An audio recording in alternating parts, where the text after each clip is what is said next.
आणि प्रवीण दटके सध्या आपल्यासोबत आहेत. प्रवीण दटकेजी नमस्कार. संजय राऊतांनी असा आरोप केला आणि त्यात त्यांनी शासकीय प्रयत्न आंदोलनाला दडपण्याचे सुरू झालेले आहेत असं म्हटलेलं आहे. आपली प्रतिक्रिया? नाही, नागपूरची काही संस्कृती नाही आणि आम्ही असे काही कुठलेही थिल्लर कामं कधीच केले नाही. नागपूरची संस्कृती आहे सगळ्यांचा आदर करणे, कोणाचा अनादर करू नये आणि बॅनर लावल्याने काही नागपूर भारतीय जनता पक्षाला किंवा महायुतीला काही फरक पडत नाही. आणि त्यांना जर एवढ्या अडचणी असतील तर त्यांनी त्यांचे जे काही लीगल लोक असतील किंवा ज्यांच्या नावाने त्यांनी परमिशन टाकल्या असतील त्या नियमात त्याला परवानगी देण्याकरता त्यांना मदत पाहिजे असेल तर मी प्रवीण दटके त्यांना मदत करायला तयार आहे. त्यांनी नाहक आरोप लावू नये, माझी हात जोडून त्यांना विनंती आहे. कारण रामाच्या नावावर तुम्ही आंदोलन करताय, किमान रामाला तर जपा. प्रभू श्रीराम ज्या नैतिक याच्यावर चालले त्या तर नैतिक मूल्यांना जपा. आणि त्यांना एवढीच अडचणी असतील किंवा प्रशासकीय अधिकारी त्यांना त्रास देत असतील किंवा त्यांच्या ज्या लिगल परमिशन्स आहेत ते लिगल मार्गाने मिळायला अडचणी जाणार असतील तर त्यांना त्यांचे जे काही सहकारी याच्यातले असतील त्यांना या परमिशनला अडचणी जात आहे. माझा नंबर मी त्यांना द्यायला तयार आहे आणि माझ्याही संपर्क साधावा. योग्य सगळी मदत मी भारतीय जनता पार्टीचा आमदार म्हणून त्यांना करीन. पण रामाच्या नावाने आंदोलन करायचं आणि खोटं नाटं प्रेसमध्ये बोलावं आणि तेही या धर्तीवर हे उचित नाही. माझं शिवसेनेला आव्हान आहे, त्यांना कुठे अडचण चालली असेल त्यांचे जे नैतिक लिगल मार्गाने ज्या परमिशन्स पाहिजे आहेत त्या सगळ्या परमिशन्स मिळवून द्यायला हा भाजपचा कार्यकर्ता, हा खरा रामभक्त मदत करायला तयार.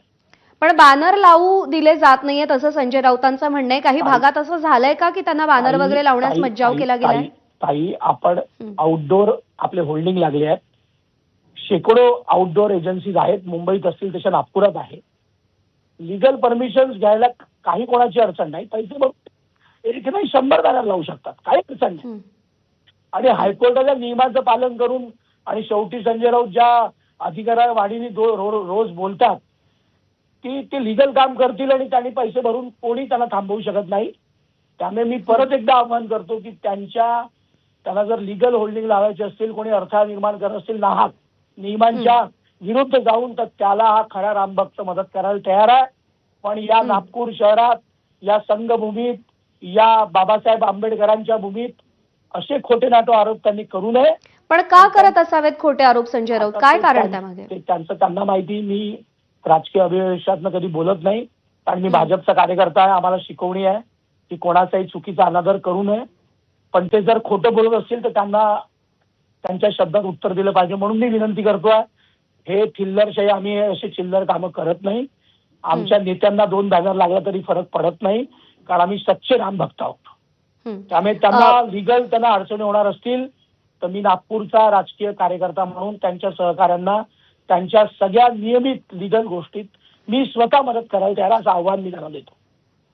प्रवीण दटकेजी, नागपूर भाजपची या आंदोलनावर भूमिका काय? काउंटर करणार की अनुल्लेखाने टाळणार? काउंटर करण्याची गरज काय आम्हाला?